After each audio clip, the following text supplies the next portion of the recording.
Hello everyone and welcome to today's mini masterclass. My name is Tracy Kimberg. Today we're going to talk about how to have difficult conversations. A little bit about me. First of all, I'm a businesswoman and I'm very driven by my calling to help people. I've had a successful therapy practice supporting teenagers and adults to take the responsibility for their own happiness. I really love art. I love the sea. I love quiet holiday destinations. I really love laughing with my family and dinner parties with my friends. My goal as a human being is to create a legacy that will inspire my three beautiful daughters to believe in themselves, to follow their dreams, to understand the true meaning and the value of a healthy, loving relationship with themselves and others. Difficult conversations are really a part of life. I've had to face many difficult conversations in my life, and I know that you probably have as well. It's something that we really can't avoid.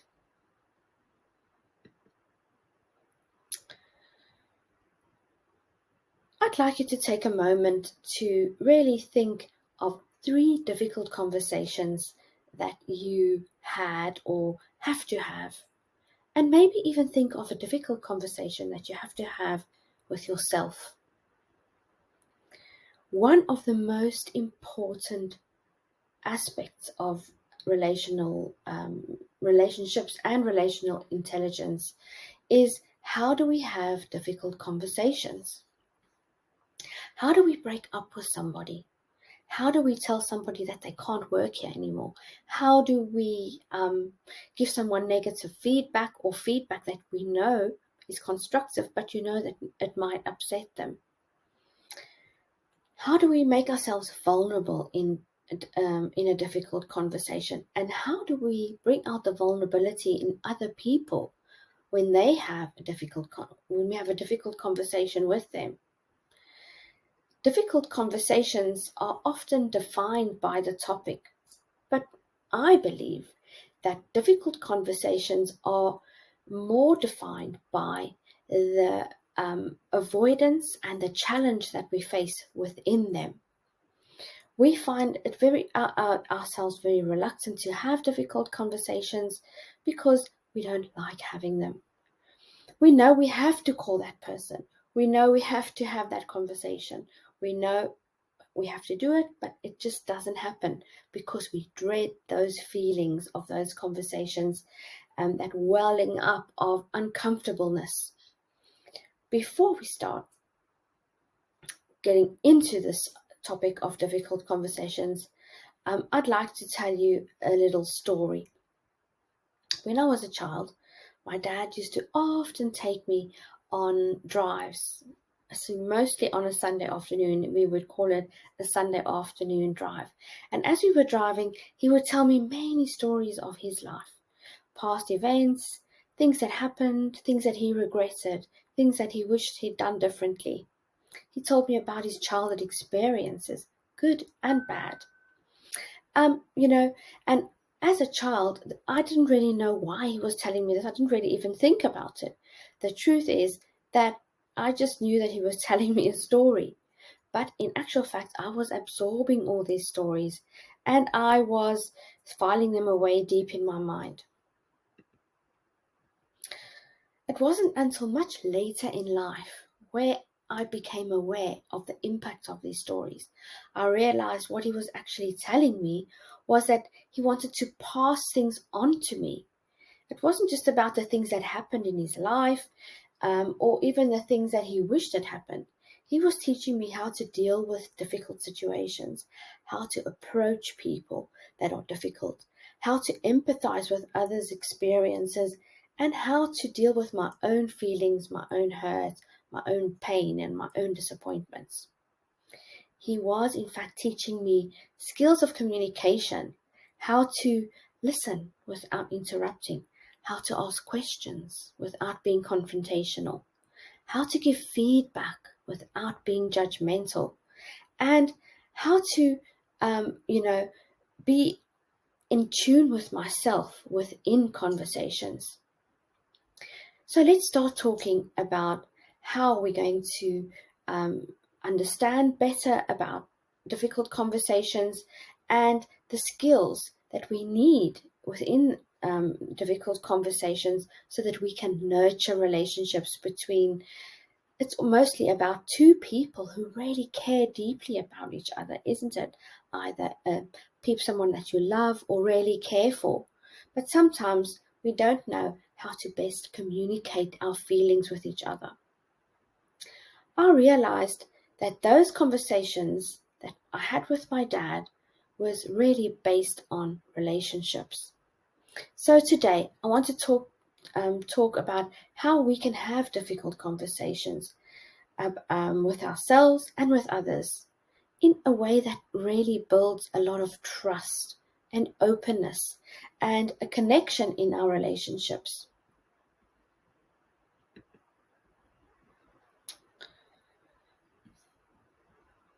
When we think of difficult conversations, it is very easy to pinpoint the main thing about them, and that is that we don't like having them.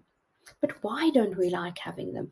And this is basically 5 reasons why we don't like having them. The first one is it's just too hard. We want an easy life, and when we know that we're going to have a conversation that's going to be hard, we just rather not do it. We sometimes have a fear of getting upset or upsetting somebody else. We don't like getting upset. So we try and avoid getting upset. So we are trying to avoid the conversation. We don't like upsetting other people. So we avoid having the conversation that's probably going to upset them. We also probably don't have the right tool set or skill set to have these conversations. So we don't know how to do it in a way that helps us feel confident on how we're going to do it. And then, of course, we have this deep fear that we're going to be misunderstood or that it's not going to be worth having this conversation, that the person that you're having the conversation with won't give you the response that you actually want. But yes, in spite of all that, we still need to have them. We still need to have difficult conversations, and difficult conversations are exactly that, difficult. So we have to have them anyway. And why we have to have them is it does the following 4 things to our relationship. It helps us feel confident and less stressed in our relationship. It helps us handle a lot more situations in our daily life when we are able to have difficult conversations. It helps us not be anxious and worried about how other people are going to react when we are confident about having those conversations in the right way. And of course, when you are confident in your skill set, you come across as confident, and then people respect you more. When we're talking to other people, what we're really doing is discussing our relationship with them, how they make us feel, how they affect us, and what they mean to us. When it comes down to it, relationships are very complex. Even when things are going well between two people, there's always a lot of work involved in maintaining a very healthy relationship. But when things are difficult between two people, well, let's just say that's when the difficulty level goes up exponentially. The reason why we need to have these difficult conversations to build healthy relationships is because it's healthy. It's healthy to have difficult conversations. You can feel heard and understood when you are able to push through that difficult conversation. You feel more connected with your partner. You can avoid misunderstandings, and of course, you gain the respect of your partner when they feel really that they know that you are truthful and honest with them, even though it's difficult. So how do we have these difficult conversations? You can break it down into 3 basic words. Let's say words. The first one is passive communication. The second is aggressive communication, and the third is assertive communication. A difficult conversation often involves avoiding some styles of communication and rather focusing on other styles of communication. Passive communication is basically coming from a person who is very quiet, silenced. They live in fear of confrontation and they are trying to avoid conflict. So that is a passive person or a passive communicator. If you are an aggressive communicator in a difficult conversation, you are getting what you want at any cost. You are a steamroller. You just get what you want to say off, and you're not really interested in listening to the other person. And then you get the assertive communicator in a difficult situation or conversation.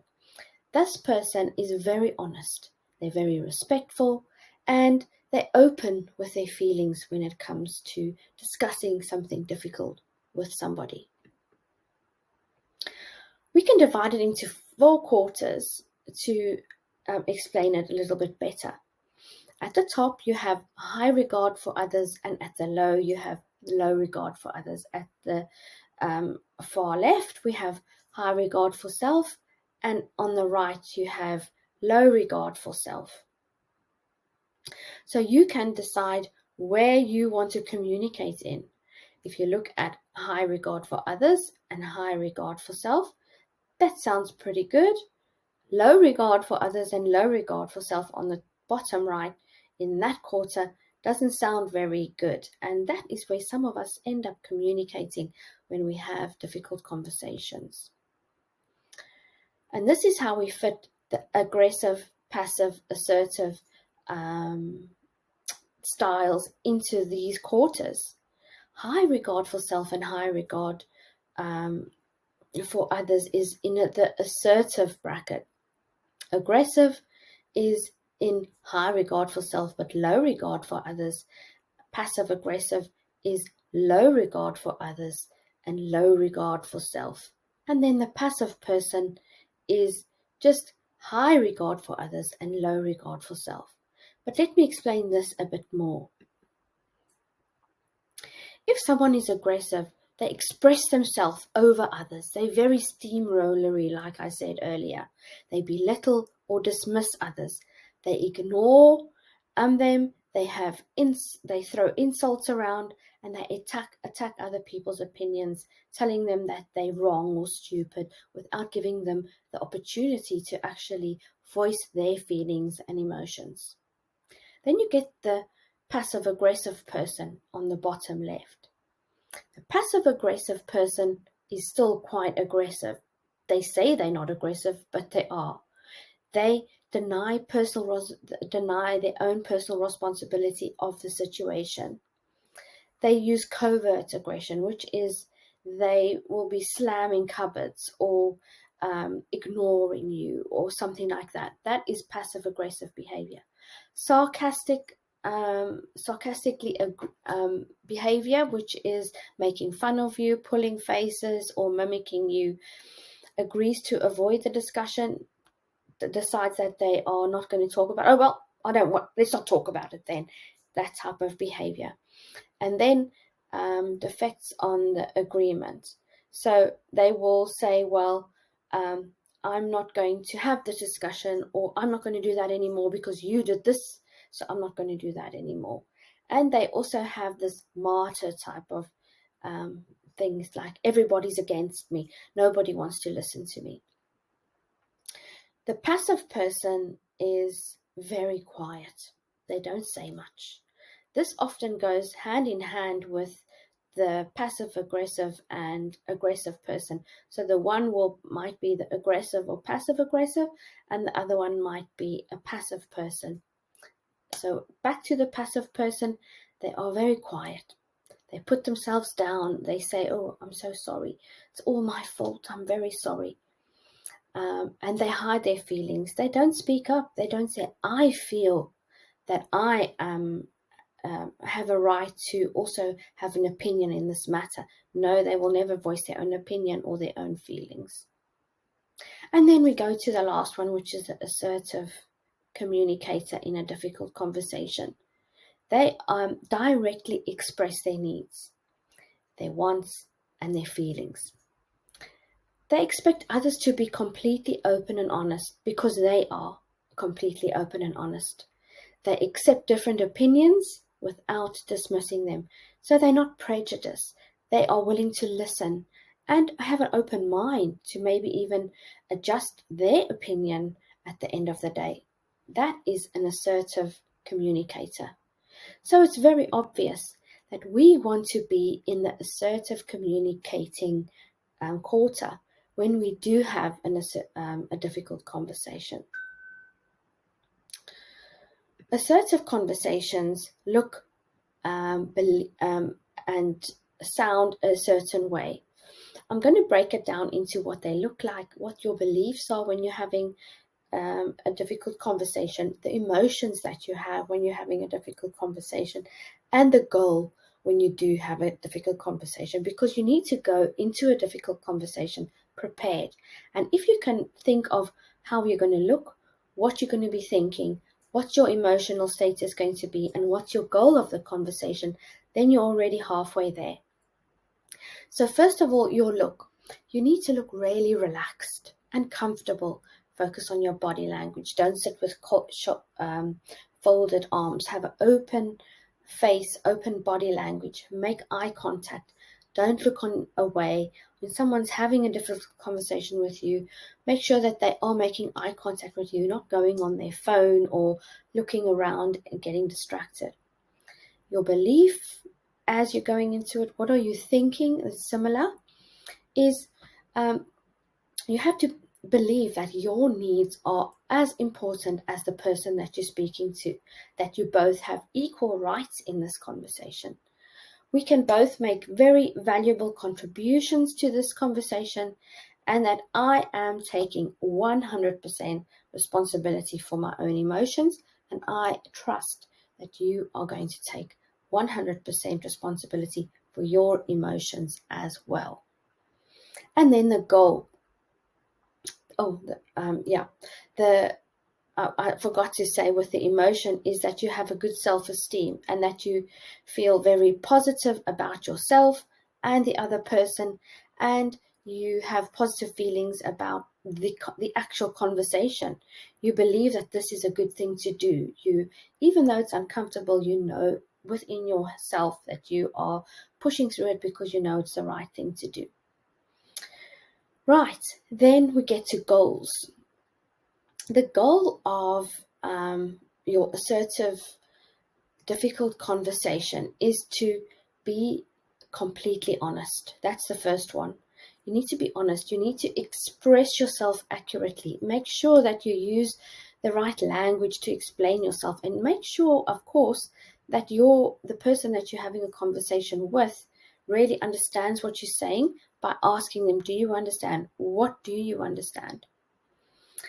Find an agreement when it's a difficult conversation where you can both feel that you agree on the outcome, and keep fair boundaries of mutual respect. So don't be swearing, don't raise your voices.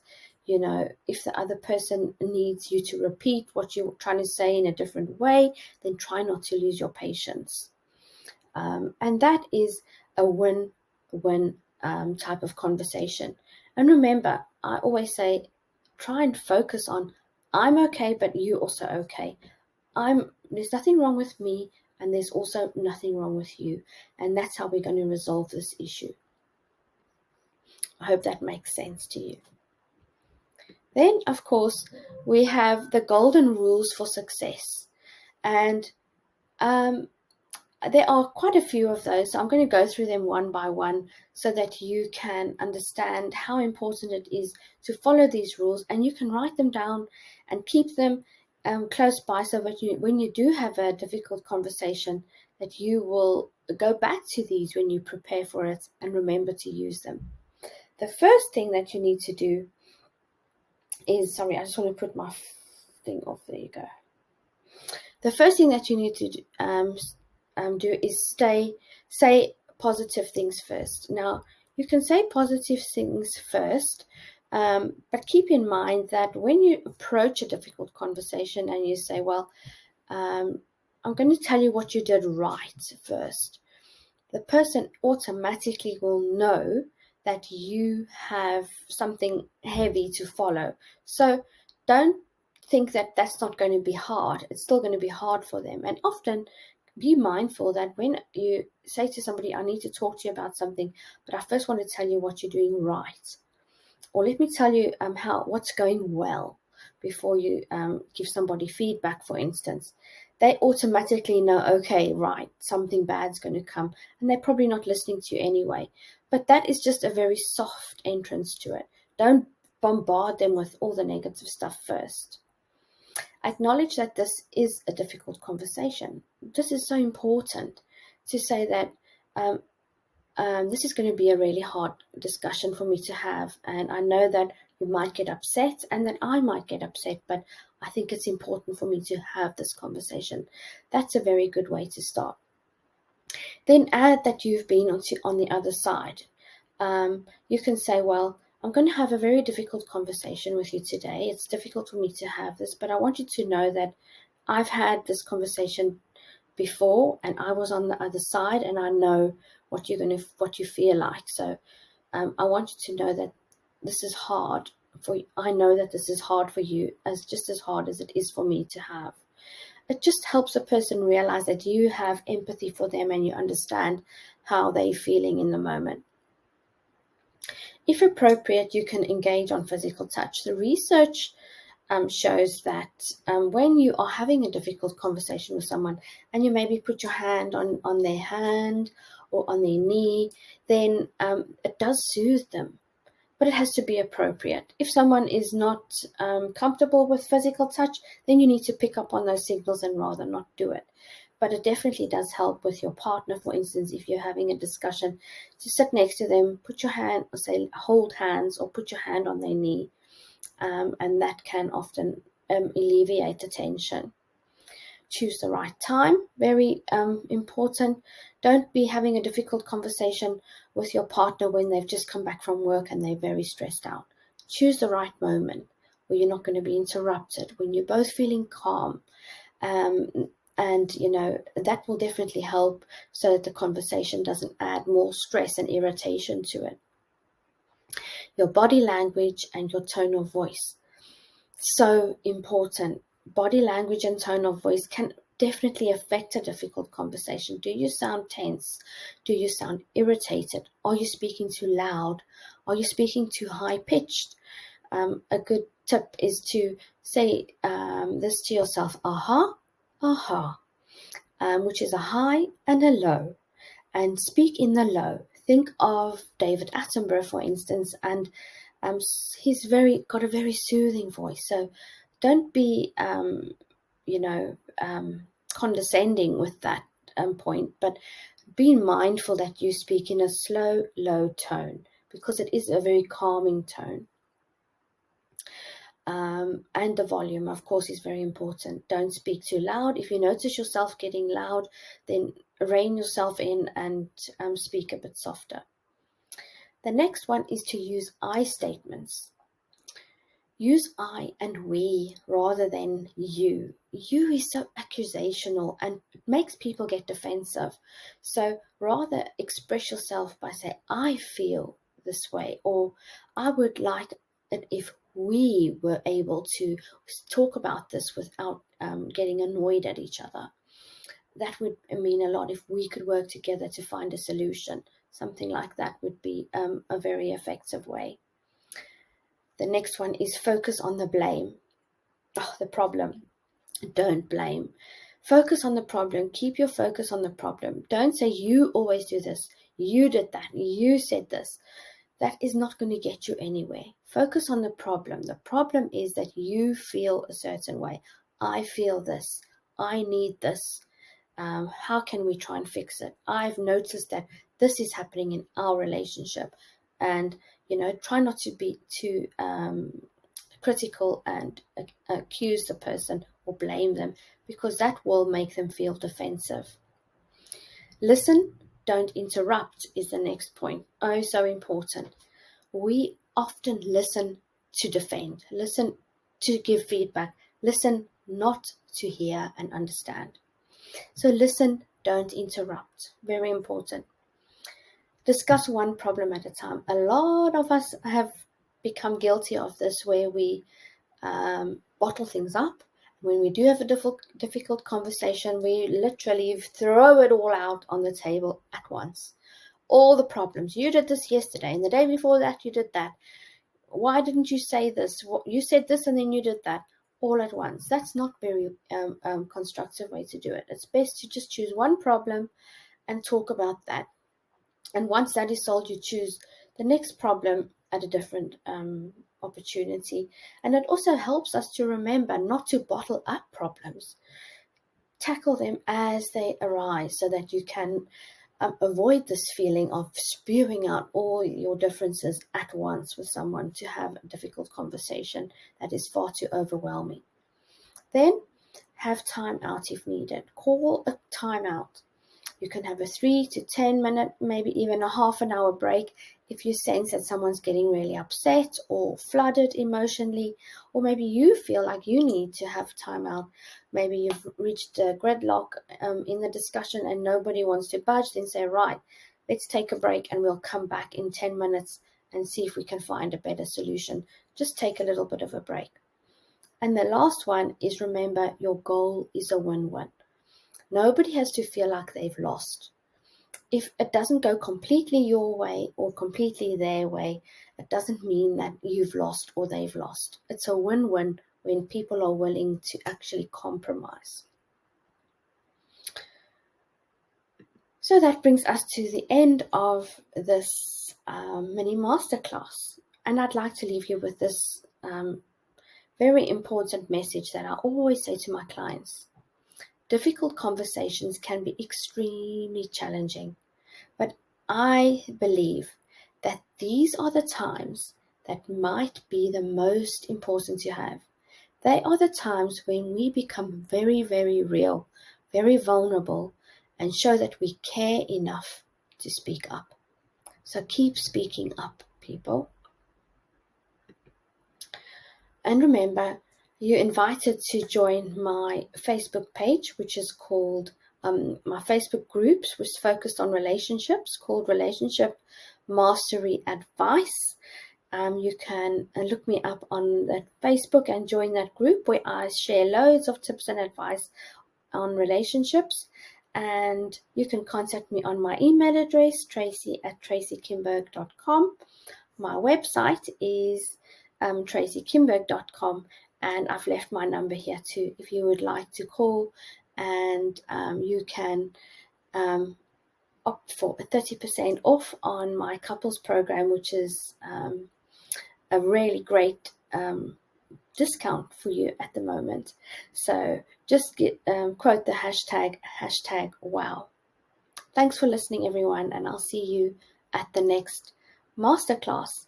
Don't forget to comment, like, and share this masterclass so that more people can benefit and learn how to have difficult conversations the right way.